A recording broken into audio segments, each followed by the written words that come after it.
Were you hoping this pandemic would be over by now? I think we all were.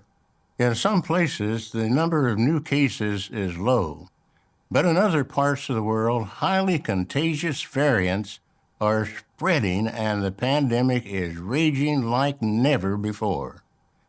It's a sobering reminder that this pandemic is not over.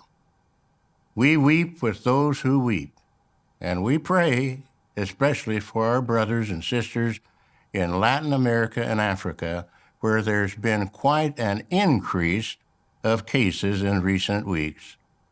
In other parts of the world, vaccinations have slowed the spread of the virus. We're doing what we can to help Bethelites and other special full-time servants get vaccinated if they want to be. We're happy to report that about 50% of the worldwide Bethel family have been vaccinated so far. Here in the United States, more than 98% of our Bethel family have chosen to get vaccinated. New York state regulations now allow vaccinated persons to engage in a greater number of activities. In harmony with those government regulations, we've been able to resume some of our activities within Bethel. The family was delighted that government regulations allowed those who are vaccinated to assemble. That means we could come together for meals in our dining rooms and for our Bethel Family Watchtower study. We're all glad to be back together here again. What a happy day that was to assemble again for the Watchtower study. Of course, the decision to be vaccinated is a personal one. What factors might a Christian consider in making the decision? Number one, as Jehovah's Witnesses, we do not have a religious objection to vaccination. Number two, we're in the midst of a pandemic. As of July 9, over 19,000 of our dear brothers and sisters have died from the virus. Number three, in some lands, the superior authorities have made laws requiring all of their citizens to be vaccinated. In other lands, the superior authorities have not made laws, but they are strongly encouraging their citizens to be vaccinated. We each must weigh such factors when making our own personal decision.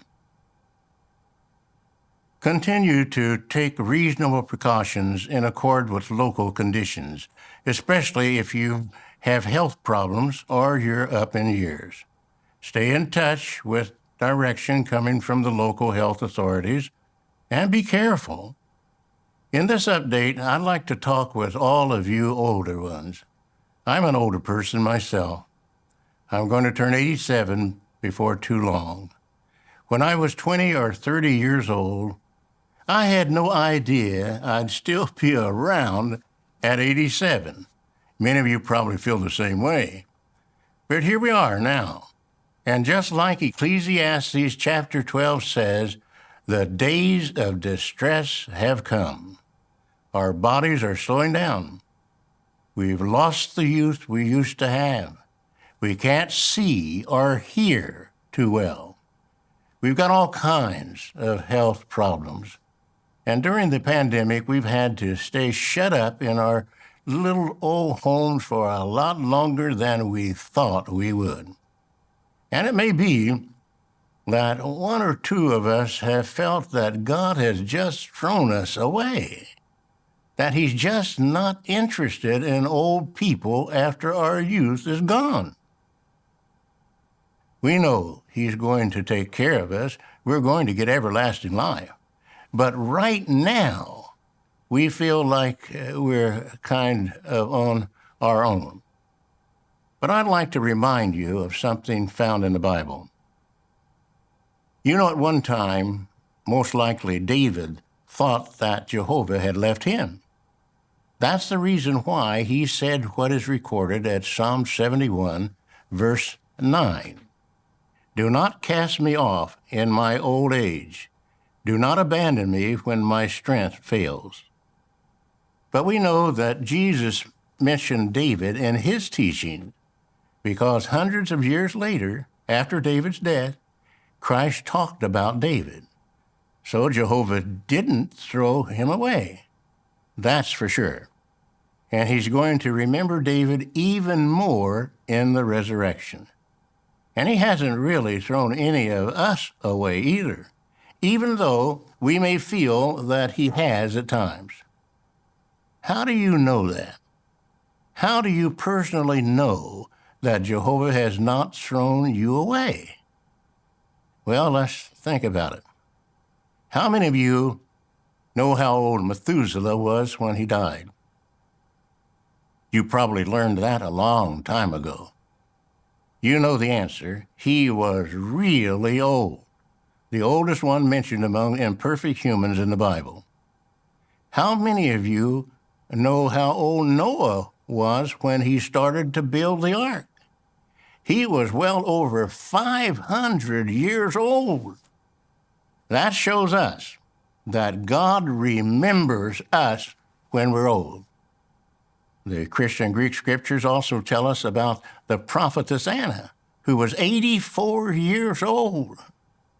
How do we know she was 84 years old? It's in the inspired scriptures. If Jehovah didn't want us to know her age, he wouldn't have put it in there, would he? Now, doesn't that tell us something? Jehovah keeps track of age, and he's interested in us older ones. Psalm 90 comes right out and says that imperfect men live to be maybe 70 or 80 years old.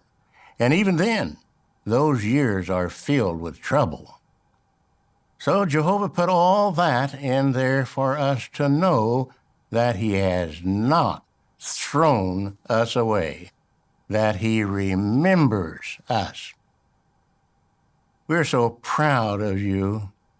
Many of you have learned to use Zoom and mute and unmute yourself. I'm still learning to use Zoom. You've tackled telephone witnessing and letter writing. It's amazing to see how fast you did it. Clearly, Jehovah has been with you and has strengthened you. That's what he promises at Psalm 29:11. Jehovah will give strength to his people. Jehovah will bless his people with peace. Through his whole pandemic, we've seen evidence that Jehovah has continued to give us strength and to bless us with peace. That's why nothing has stopped the kingdom work from moving forward. A good example of that is our theocratic construction.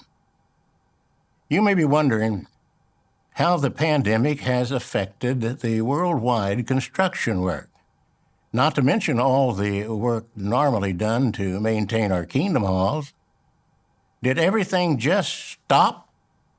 Well, when the pandemic first hit, we did suspend most new construction and renovation so that the construction servants and volunteers could shelter in place. Our first concern was the safety of the thousands of volunteers working full-time with local design construction. Of course, many of those brothers and sisters serve far from their families and friends, so sheltering in place hasn't been easy. What has helped them to cope with the loneliness and isolation? Listen to their comments in the following video. The brothers organized frequent shepherding visits by video conference. During these visits, they asked me how I was doing physically, emotionally, and spiritually. I appreciate so very much that they were thinking about me, and they chose specific Bible texts to share with me.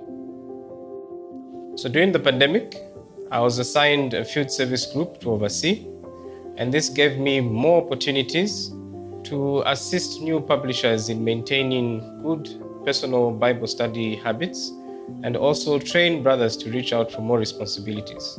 So I'm not able to visit my family in Europe, but I often call them and I share encouraging thoughts with them.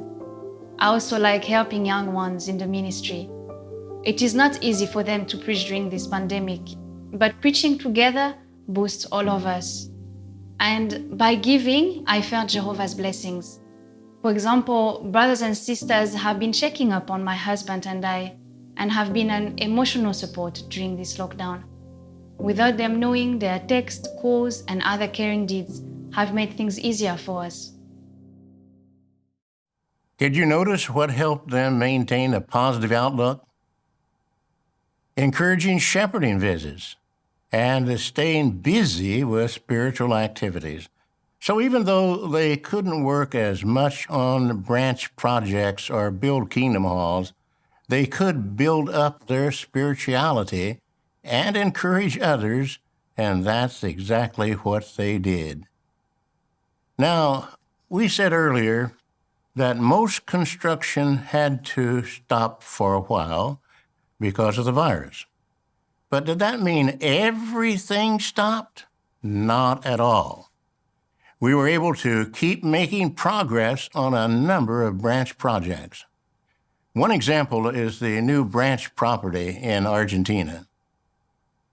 The project faced many delays because of the pandemic, but with Jehovah's help, our brothers were able to work through them with the assistance of contractors. And now the Bethel family has started to move in, taking strict precautions against COVID-19. They'll finish moving into the new facility in the weeks to come. But how have our other design and construction teams kept the work moving? Let's hear from a few of them. The Worldwide Design Construction Training Desk recognized the opportunity to sharpen the awareness of safety among all who participate in theocratic construction and maintenance projects. So because of this, a safety training course for overseers was rolled out globally. About 7,500 responsible brothers benefited from this via video conference. A brother from Belgium said, "I now recognize that safety is an extension to my spirituality." Here in Africa, the pandemic has emphasized the need to better prepare our kingdom halls in health and hygiene for our brothers and sisters. Solutions such as hand washing stations, limiting physical touch points, and other hygiene-related needs are being addressed. The local design construction departments are also busy planning for future projects and doing essential Kingdom Hall maintenance and repairs. And in areas where conditions have allowed it, some branches have even been able to start new projects with a limited number of construction servants. Our thanks go out to all of you construction volunteers who keep giving generously of yourselves as you work hard on projects and care for your local kingdom halls. So what does all of this show us? Jehovah's Chariot has not stopped, and all of us, old and young, want to keep pace with it. As we face the days ahead, we'll continue to take a cautious approach that shows respect for life and keeps the kingdom work going. We don't know exactly when this pandemic will end, but we know this: Jehovah will continue to provide the guidance we need to get through it. We want you to know that we love you and pray for Jehovah's blessing on all you do to serve him faithfully. From the world headquarters of Jehovah's Witnesses, this is JW Broadcasting.